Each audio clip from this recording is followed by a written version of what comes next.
Olá, sejam todos bem-vindos a mais uma aula aí do nosso canal, Professor Marcelo.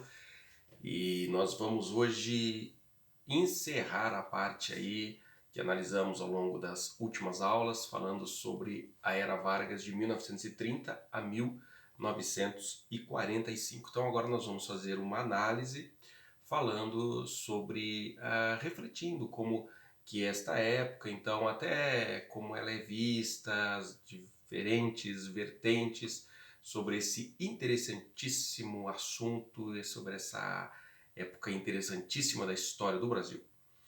Histórias da história. Os anos de 1930 a 1945 suscitam questões pertinentes para a história brasileira e exigem atenção especial dos historiadores e dos demais pesquisadores. Nós passamos aí, analisamos situações dessa época que geram vários debates que reverberam até hoje na trajetória histórica do Brasil. A discussão sobre autoritarismo e as saídas autoritárias para eventuais crises políticas, econômicas ou de disputa pelo controle estatal. A radicalização política contrapondo diferentes posições ideológicas, a relação entre Estado e cultura e a forma dessa relação, a construção da identidade nacional e das identidades regionais, as polêmicas sobre a intervenção estatal ou a escolha de um caminho mais liberal no plano econômico, a repressão e a construção de uma lógica repressiva, e ao mesmo tempo o estabelecimento de uma retórica do Brasil como país da harmonia social e da cordialidade. A gente lembra, né, a questão do Sérgio Buarque de Holanda, né, o homem cordial, né, que ele falava. Fique atento à compreensão desses processos para refletir sobre o nosso passado, sobre o nosso presente. Muito bem, vamos então a uma análise, né? Nós não, lembrando que o Getúlio Vargas ele foi presidente, eleito depois democraticamente, né? Foi presidente de 1951 a 1954. Infelizmente ele não terminou o seu mandato, vindo a tirar sua própria vida, mas isso a gente vai ver mais adiante. Hoje nós estaremos analisando a Era Vargas do período de 1930 a 1945. Quando falamos da Era Vargas, é importante considerarmos que o objetivo não é construir uma história heróica focada apenas em um personagem histórico, nos moldes de uma história positivista de grandes homens e com uma perspectiva predominantemente política. Vargas, com certeza, foi um ator social fundamental no período, porém, mais importante é entender os processos históricos ocorridos, tendo em vista as diferentes esferas econômica, social, política e cultural. Ainda sobre a questão da nomenclatura, devemos observar que os termos Revolução de 1930 e Estado Novo, a partir de 1937, foram cunhados pelos próprios atores envolvidos nestes processos, sobretudo os ideólogos estado-novistas. A intenção era demarcar uma distinção, uma ruptura clara com o período anterior. No caso, a Primeira República, ou nas palavras deles, e que ficou famoso daí até hoje, o nome República Velha. A imagem do novo foi uma forte arma na luta política utilizada recorrentemente ao longo da história.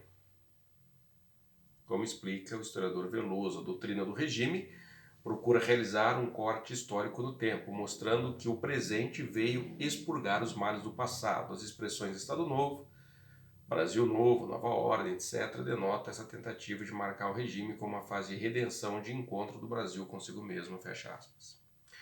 Por mais que adotemos essa periodização, essa nomenclatura na condição de historiadores, não podemos naturalizá-las, mas compreendê-las em sua estruturação e usá-las como uma escolha consciente. Além desse apelo à novidade e à ruptura com a Primeira República, o que ela representava, outro elemento importante da construção desses ideólogos, que encontrou a permanência na própria historiografia, foi a linha de continuidade traçada entre a Revolução de 30 e o Estado Novo. Não obstante serem duas rupturas institucionais, convencionou-se considerá-las partes de um mesmo bloco histórico e enfatizar as permanências entre elas. Por exemplo, Francisco Campos, ministro da Educação no governo provisório e jurista, elaborador da Constituição de 1937, interpretava o Estado Novo como uma decorrência histórica da Revolução de 30. Abre aspas, o 10 de novembro foi o elo final de uma longa cadeia de experiências. A Revolução de 30 só se operou definitivamente em novembro de 37. Campos. É interessante notar que muitos dos próprios atores sociais desempenharam papéis ao longo desse período. Os estudos historiográficos sobre Vargas, especialmente sobre o Estado Novo, começaram a se destacar nos anos 80, coincidindo com a redemocratização do Brasil após 21 anos de ditadura civil-militar. Havia uma preocupação em pensar os períodos ditatoriais e a tendência autoritária presente na história do país em contraposição à ideia do Brasil como um país harmônico e pacífico. Buscou-se identificar na primeira fase da Era Vargas fórmulas autoritárias que persistiram na política brasileira.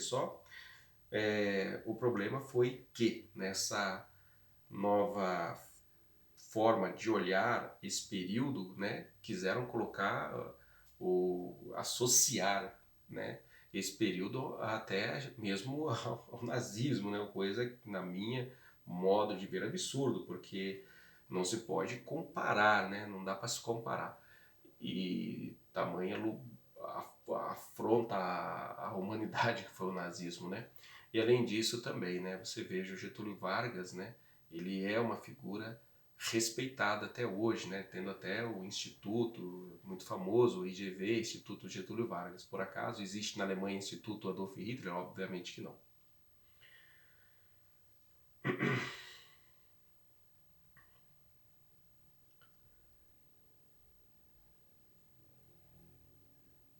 Temas diversos tornaram objetos de estudo, cultura política, novas formas de controle social, formas de repressão e polícia política, mundo do trabalho, política e produção cultural, estruturação da propaganda, construção de símbolos, mitos, discursos para garantir a legitimidade, etc.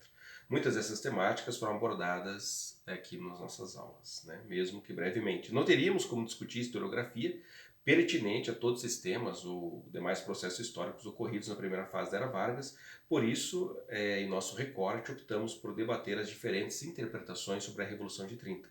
A discussão começa novamente com a nomenclatura. Seria adequado utilizar o termo revolução para os acontecimentos que terminaram com Vargas na presidência?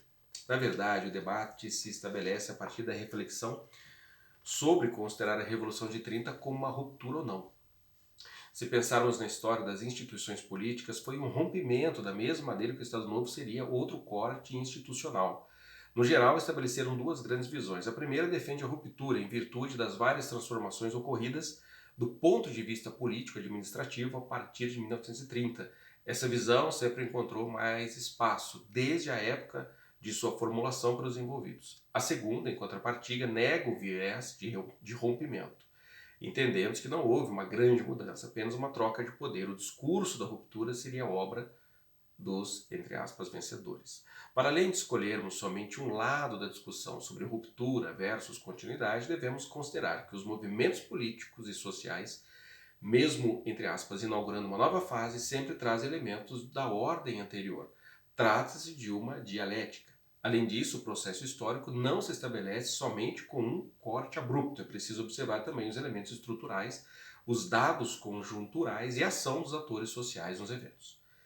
Cabe lembrar também que, na verdade, os historiadores devem estar atentos às mudanças e às permanências de maneira concomitante ao se debruçarem sobre determinado recorte temporal. Apesar de um salto de interesse pela Era Vargas ter ocorrido na década de 80, já havia uma produção sobre o período em geral e sobre a Revolução de 30 em particular nas décadas anteriores. Nos anos 50, uma primeira sistematização sobre o Brasil republicano foi escrita por José Maria Belo em História da República. A obra é organizada a partir dos mandatos presidenciais e apresenta uma análise detalhada sobre Vargas e as elites, que sempre dominaram a política brasileira. No livro, a Revolução de 30 é avaliada como uma revolução de causas civis e políticas, necessitando também de uma participação militar.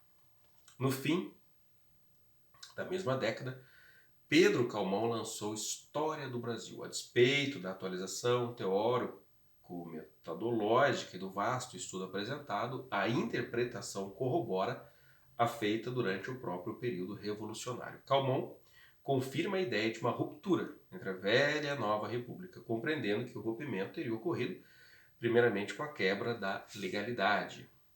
A partir do decênio de 1950, generalizaram-se discussões sobre os rumos do capitalismo no Brasil e as propostas do desenvolvimentismo nacional buscavam apoio da população. No bojo desses debates, grandes ensaios sobre a história do Brasil foram produzidos e articulados com órgãos como a Comissão Econômica para a América Latina e o Caribe, o CEPAL, e o Instituto Superior de Estudos Brasileiros, ISEB, e com revistas como a Revista da Civilização Brasileira e Revista Brasiliense. Nesses trabalhos aparecia a dualidade da trajetória brasileira, novo e velho, arcaico e moderno, capitalista e tradicional. A análise sobre a Revolução de 1930 assenta nessas bases com discussão para aferir a efetivação de uma revolução burguesa no Brasil. Nas décadas seguintes até hoje, a Revolução de 1930 gerou uma profusão de trabalhos e de perspectivas. A seguir, a gente vai sistematizar quatro grandes tendências. A primeira linha interpretativa entende o processo de 1930 como uma revolução das classes médias. Para esses autores, a Primeira República foi palco do antagonismo entre a primeira burguesia, composta por setores médios urbanos, e a burguesia nacional, constituída por industriais, cafeicultores e comerciantes. O antagonismo terminou com a Revolução em virtude do rompimento dentro da própria oligarquia dominante em 1929 e também pela identificação das classes médias com o movimento tenentista. O foco desse viés era o papel central das classes médias e a ligação desses setores com os tenentes. A segunda perspectiva se destaca a partir da década de 60 entre segmentos da esquerda e defende que a Revolução de 30 materializou o domínio político da burguesia industrial. Para esses autores havia uma contradição no Brasil entre o setor agrário exportador e os interesses da burguesia nacional com relação ao mercado interno. A ideia de dualidade está presente aqui. Assim, a Revolução de 30 resultou de uma ruptura dentro da crise dominante que possibilitou a burguesia industrial aliar-se aos setores médios urbanos, ascendendo ao Estado. Os anos de 1970 foram marcados por trabalhos que buscavam revisar essas interpretações. O mais significativo foi o livro A Revolução de 30, História e Historiografia, escrita por Boris Fausto. O autor nega a primeira interpretação, utilizando como argumento as características ideológicas do movimento tenentista que tinham o elitismo e a centralização como pontos sólidos, e sua heterogeneidade, principalmente no que diz respeito à origem social e às características dos setores médios, vistos como força menor. Fausto também contradiz a segunda perspectiva, mostrando que a burguesia industrial não tinha um programa fixado para o desenvolvimento da industrialização, de modo a consolidar uma alternativa ao modelo agroexportador do café. De acordo com a interpretação de Boris Fausto, a Revolução de 30 deve ser compreendida como resultado de uma cisão e de conflitos intra-oligárquicos, fortalecida por militares dissidentes e cujo propósito era a derrubada da hegemonia da elite cafeira. No entanto, as demais frações da classe dominante seriam incapazes de assumir o poder do Estado sozinhas, o que abriu um vazio de poder. A resposta teria no chamado Estado de Compromisso. Francisco Weyfort já vinha trazendo essas ideias, ou seja, como nenhuma fração de classe ascende ao Estado em caráter exclusivo, deve haver um reajuste nas relações internas dos segmentos dominantes. O Estado, então, abre-se para todas as pressões sem necessariamente se subordinar a nenhuma delas, e acaba se tornando árbitro dessas relações. As principais características são a centralização, subordinando as oligarquias ao poder central, e o aumento do intervencionismo. Na década de 1980 surgiu na historiografia uma corrente que buscava contrapor-se à interpretação clássica de Boris Fausto sobre a Revolução de 1930. O argumento central desses autores, com destaque para Edgar de Decker, é a desqualificação de 1930 como marco revolucionário, pois na verdade a revolução nada mais seria do que um golpe preventivo da burguesia contra o movimento operário que vinha se articulando. A data revolucionária seria o ano de 1928, quando a luta de classes teria ficado clara no plano institucional com a criação do Bloco Operário Camponês, o BOC, o BOC. No polo oposto estaria a fundação do Centro das Indústrias do Estado de São Paulo, o CIESP, representando o patronato e a resposta das classes empresariais à mobilização dos trabalhadores. As críticas à interpretação de Decker giram em torno da escassa documentação para comprová-la. Vamos sintetizar. O que nós vimos nestas aulas discutiu a primeira fase da era Vargas, de 30 a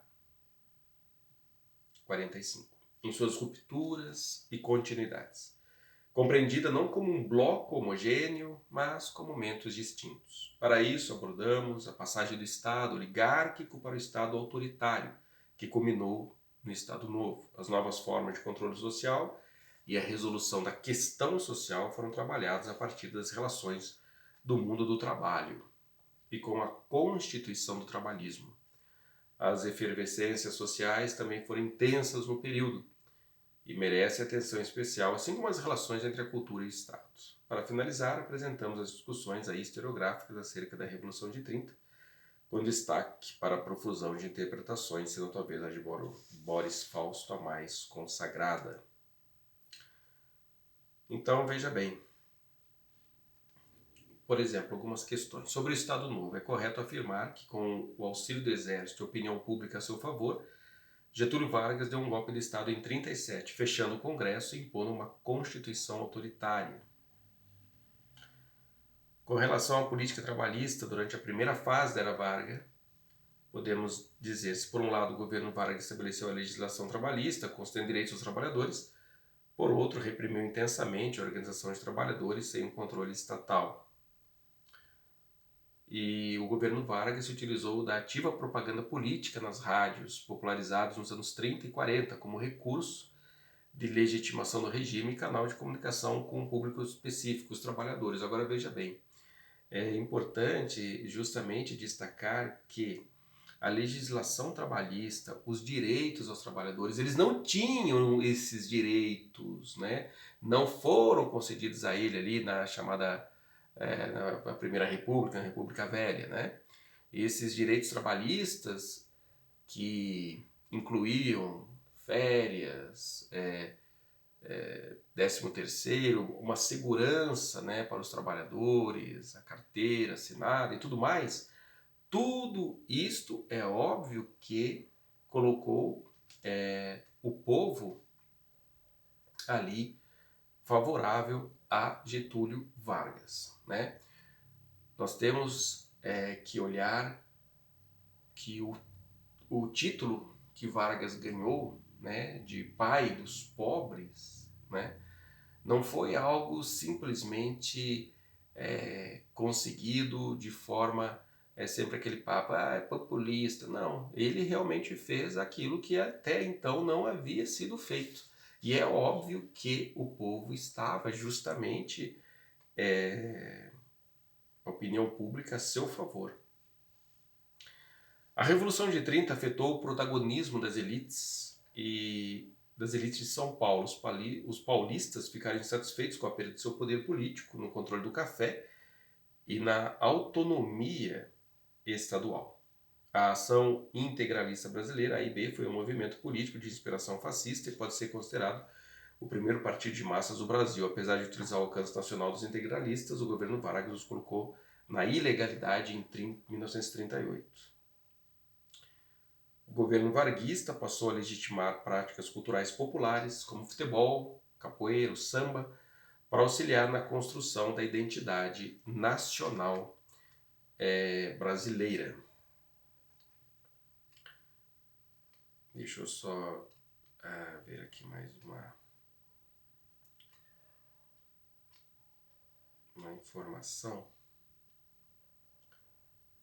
sobre... Se eu acho aqui...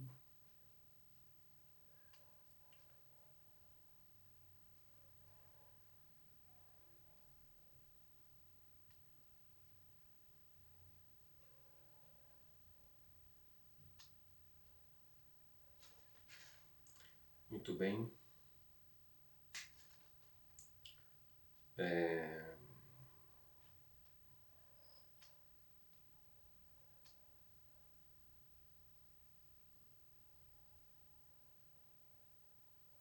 Lembrando que os anos ali do governo provisório, né, de 30 a 34, constituiu a primeira fase aqui da relação entre o Estado e a classe trabalhadora, né, marcada pela criação do Ministério do Trabalho, Indústria e Comércio, também chamado de Ministério da Revolução, né?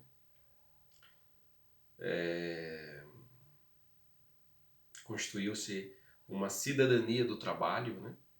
E os benefícios da nova cidadania trazidos com a legislação social cabiam para os que trabalhavam, a carteira de trabalho assinada no documento de identidade.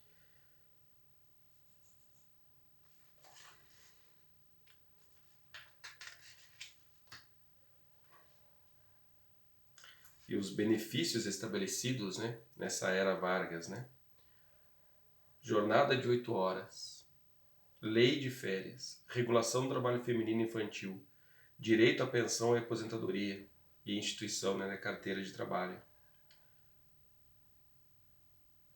Portanto,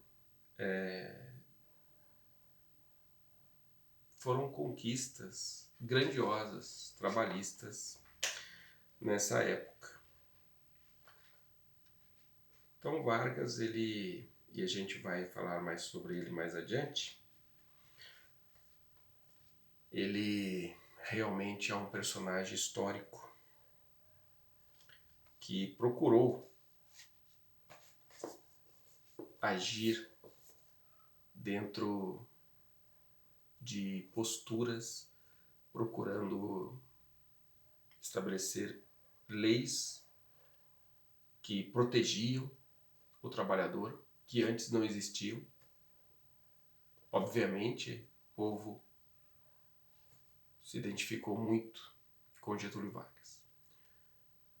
E mesmo numa situação de repressão, nós não vemos que existia uma repressão total, né? Livros que até criticavam a situação do Brasil eram publicados, né? Eram publicados. Então, isso é bom que a gente venha a ver tudo isto, né? Que muitas vezes querer associar Getúlio também a figuras terríveis do mundo, no sentido de ditadores, nós vemos que já é um lado historiográfico que não está sendo muito fiel com os acontecimentos, né? Bem, a partir da próxima aula, nós vamos analisar então a democracia, né? Uma democracia brasileira de 1945 a 1964, que nós vamos estar vendo, porque o Estado Novo foi de 37, né, a 45, e aí começa o período democrático que vai até 64 e aconteceram tantas coisas ali, e inclusive a volta de Getúlio Vargas, né, em 1951, eleito, né? E vai ser muito interessante as próximas aulas, tá bom? Fique conosco, Deus abençoe a todos, até a próxima!